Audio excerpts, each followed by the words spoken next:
안녕하세요. 비트코인의 모든 거래 기록, 즉 블록체인은 시간이 갈수록 계속 길어지는 거대한 역사책과 같잖아요. 그런데 제가 방금 받은 커피값 거래 하나가 진짜인지 확인하기 위해서 인류 역사 전체를 담은 백과사전 전집을 처음부터 끝까지 다 읽어야 한다면 좀 이상하죠. 그렇죠. 실제로 비트코인 초창기에는 그게 가능했지만 지금은 블록체인 크기가 수백 기가바이트에 달해서요. 일반 스마트폰이나 노트북에 전부 저장하는 건 거의 불가능에 가깝거든요. 수백 비가요? 네. 매일같이 새로운 거래가 수십만 건씩 쌓이니까요. 뭐랄까 도서관의 모든 책을 집에 다 둘 수는 없는 것과 마찬가지인 셈입니다. 바로 그 지점입니다. 오늘 자료들은 바로 이 거대한 문제를 해결하는 아주 기발한 기술, 간소화된 결제 검증, 영어로는 Simplified Payment Verification, 줄여서 SPV에 대해 다루고 있어요. 어떻게 이 무거운 백과사전 전집을 다 읽지 않고도 내가 찾는 문장이 틀림없이 그 책 안에 있다는 걸 증명할 수 있을까요? 오늘 저희의 목표는 이 기술의 원리를 마치 초등학생에게 설명하듯 누구나 이해할 수 있게 풀어보는 겁니다. 이 똑똑한 지름길은 과연 어떻게 작동하고 또 얼마나 믿을 수 있을까요? 자, 그럼 본격적으로 탐색을 시작해보죠. 그럼 먼저 왜 이런 간소화가 꼭 필요한지 그 절박함부터 좀 더 깊이 들어가 보죠. 방금 블록체인 크기가 수백 기가바이트라고 하셨는데 이게 어느 정도인지 사실 감이 잘 안 오거든요.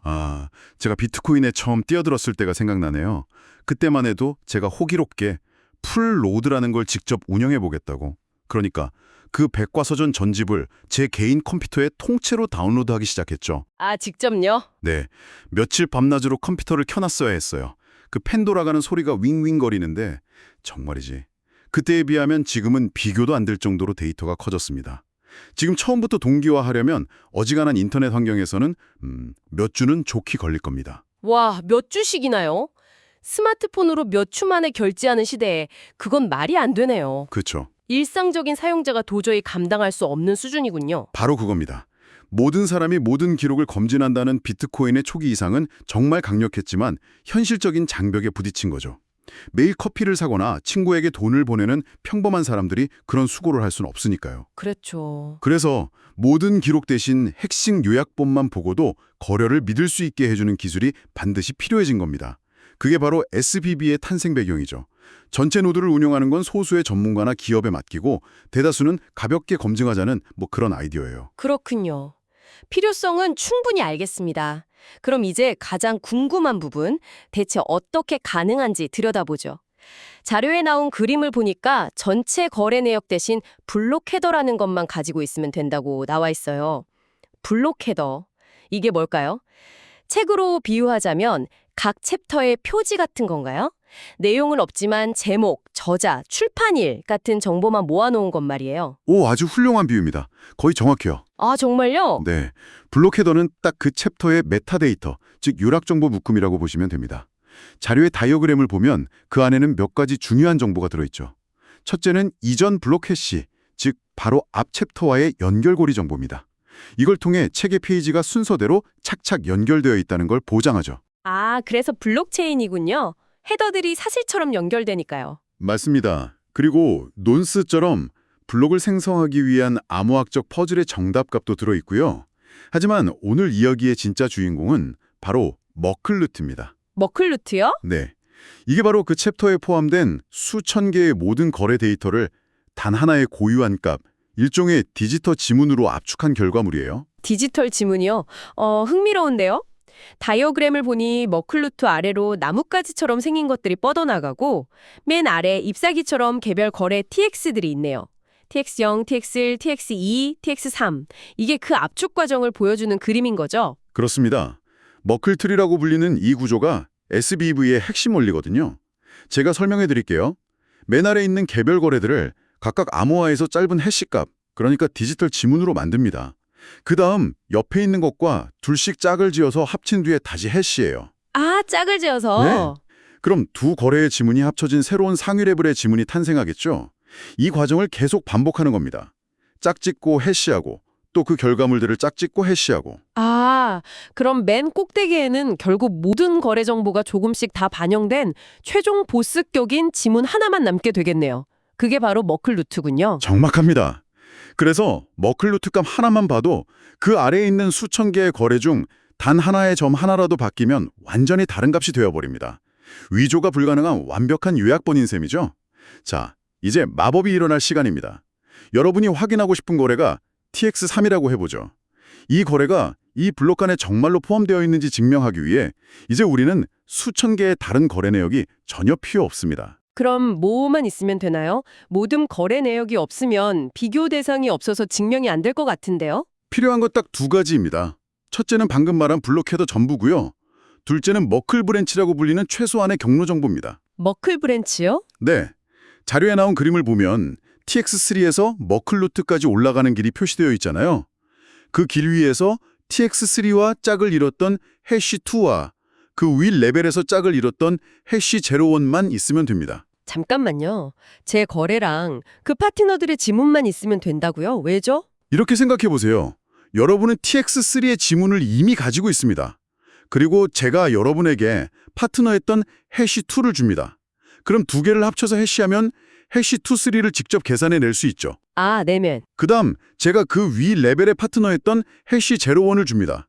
그럼 방금 계산한 해시2, 3와 합쳐서 최종 머클루트를 직접 계산해낼 수 있게 됩니다. 이 계산 결과가 블록 헤더에 적힌 머클루트 값과 일치한다면 일치한다면? 아, 그건 여러분의 거래 TX3가 이 블록의 정식 구성원이었다는 사실을 수학적으로 완벽하게 증명하는 셈이 되는 거죠. 와, 이건 정말 똑똑한데요. 전체 책을 다 읽을 필요 없이 내가 찾는 문장과 그 문장이 포함된 단락, 그리고 그 단락이 포함된 챕터의 소제목 몇 개만 있으면 이 문장이 틀림없이 그 책의 그 페이지에 있다는 걸 증명하는 것과 같네요. 정말 효율적입니다. 네. 그래서 스마트폰 같은 가벼운 기기에서도 비트코인 거래를 검증할 수 있게 된 겁니다. 블록 헤더들은 용량이 아주 작아서 전부 다운로드해도 부담이 없거든요. 가장 긴 체인에 연결된 헤더들을 가지고 있고 내 거래가 그 헤더 중 하나에 포함되어 있다는 머클 브랜치 증명만 받으면 네트워크가 내 거래를 승인했다고 믿을 수 있게 되는 거죠. 그런데 여기서 갑자기 찬물을 끼얹는 질문이 떠올랐어요. 듣다 보니 뭔가 찜찜한 구석이 있거든요. 저는 결국 전체 장부가 아니라 누군가가 건네준 블록 헤더라는 요약본과 머클 브랜치라는 경로 조각만 보고 믿는 거잖아요. 만약 저에게 그 정보를 주는 상대방이 악의를 품고 저를 속이려고 하면 어떡하죠? 가짜 거래가 포함된 가짜 요약본을 저한테만 살짝 보여줄 수도 있지 않을까요? 바로 그 지점이 SPB의 가장 중요하고도 아슬아슬한 부분입니다. 그 질문은 이 기술의 핵심을 꿰뚫고 있어요. 결론부터 말하면 네, 속을 수 있습니다. 네. SPB는 네트워크의 대다수는 정직하다는 일종의 신뢰를 기반으로 작동하는 모델이거든요. 잠깐만요. 그럼 공격자가 마음만 먹으면 제 지갑에 가짜 돈이 진짜처럼 보이게 할 수 있다는 거잖아요. 이건 좀 심각한 문제 같은데요. 막을 방법은 없나요? 물론 있습니다. 공격이 그렇게 간단하지는 않아요. 공격자가 여러분을 속이려면 단순히 가짜 거래가 담긴 블록 하나를 만드는 것만으로는 부족합니다. 그 가짜 블록 위에다가 정직한 채굴자들보다 더 빠른 속도로 계속해서 새로운 블록을 쌓아 올려서 가장 긴 체인인 척 위장해야 합니다. 아, 이걸 51% 공격이라고 부르죠. 네트워크 전체 컴퓨팅 파워의 과반수를 장악해야 가능한 일입니다. 51% 공격. 말만 들어도 무시무시하네요. 그게 현실적으로 가능한가요? 지금의 비트코인 네트워크에서는 사실상 불가능에 가깝다고 봅니다. 전 세계에 퍼져 있는 수많은 채굴자들의 컴퓨팅 파워를 합친 것보다 더 강력한 힘을 한순간에 동원해야 하는데요. 그에 필요한 장비를 구매하고 전기를 사용하는 데 드는 비용이 수십억, 수백억 달러에 달할 겁니다. 와, 그런 엄청난 돈을 들여서 고작 개인 한두 명의 거래를 조작하는 건 배보다 배꼽이 훨씬 더 큰 셈이죠. 아, 경제적인 관점에서 공격의 실효성이 거의 없다는 거군요. 다행이네요. 하지만 이론적으로는 여전히 가능한 거잖아요. 그리고 51% 공격 말고 다른 방식의 속임수는 없을까요? 좋은 지적입니다. 사실 더 교묘한 위협들이 있죠. 예를 들어 공격자가 네트워크를 장악하지는 못했지만 여러분의 스마트폰이 인터넷에 연결되는 통로를 딱 가로막고는 자기들이 만든 가짜 블록체인 정보만 보여주는 이클립스 공격, 이클립스 어택 같은 것도 상상해 볼 수 있습니다. 눈과 귀를 가리는 거군요. 그렇죠. 여러분의 눈과 귀를 가리고 거짓된 현실을 보여주는 거죠. 듣고 보니 허점이 꽤 있는 것 같은데요. 그럼 SPV 사용자는 이런 위험에 그냥 노출되어 있어야만 하는 건가요? 다행히 여기에 대한 방어 전략도 마련되어 있습니다. 바로 네트워크 감시 시스템을 이용하는 건데요. 여러분의 SPV 지갑은 하나의 노드에만 연결되는 게 아니라 여러 무작위 노드에 접속해서 정보를 교차 확인합니다. 그리고 진짜 백과사전 전집을 가진 풀노드들이 네트워크를 계속 감시하다가 유효하지 않은 블록, 즉 가짜 챕터를 발견하면 즉시 경고 신호를 네트워크 전체에 보냅니다. 경고 신호요? 사이렌처럼 울리는 건가요? 비슷합니다. 그러면 여러분의 스마트폰에 설치된 소프트웨어가 그 경고를 수신하고 뭔가 이상한데? 라고 인지하게 됩니다. 그리고 문제가 된 블럭의 전체 데이터를 직접 다운로드해서 무엇이 어떻게 잘못되었는지 스스로 검증을 시도하죠. 아, 평소에는 요약본만 보다가 의심스러울 때만 원본을 보는 거군요. 맞습니다. 아주 효율적인 방식이죠. 하지만 그 경고라는 게 실시간으로 올까요? 공격이 순식간에 일어나서 제가 이미 속아서 물건을 내준 뒤에 경고를 받으면 소용없는 거 아닐까요? 실효성이 좀 의심되는데요. 날카로운 지적이네요. 맞습니다. 100% 완벽한 방어는 아닐 수 있습니다. 그래서 아주 큰 금액이 오가는 거래에서는 여러 개의 블록이 더 쌓일 때까지 기다리는 confirmation이라는 절차를 거치는 거죠. 시간이 지나면서 해당 거래가 포함된 블록 이외에 더 많은 블록이 쌓일수록 그 거래가 뒤집힐 확률은 기하급수적으로 낮아지니까요. 아, 그렇군요. 일상적인 소액 결제에서는 약간의 위험을 감수하고 즉각적인 편리함을 취하고 거액의 거래에서는 시간이 좀 걸리더라도 안전을 최우선으로 하는 겁니다. 그렇군요. 결국 SPV는 보안과 편의성 사이의 절묘한 줄타기네요. 일상적인 사용자에게는 경고 시스템과 컨펌 절차를 통해 꽤 합리적인 수준의 보안을 제공하는 것 같고요. 그런데 자료 마지막 부분을 보면 이런 방식에도 불구하고 여전히 독립적인 보안과 더 빠른 검증을 위해 자체적으로 전체 노드를 운영하고 싶어하는 사람들이 있을 거라고 언급해요. 어떤 경우에 그럴까요? 자진 결제를 받는 사업체, 예를 들어 대형 온라인 쇼핑몰이나 암호화폐 거래소를 생각해보죠.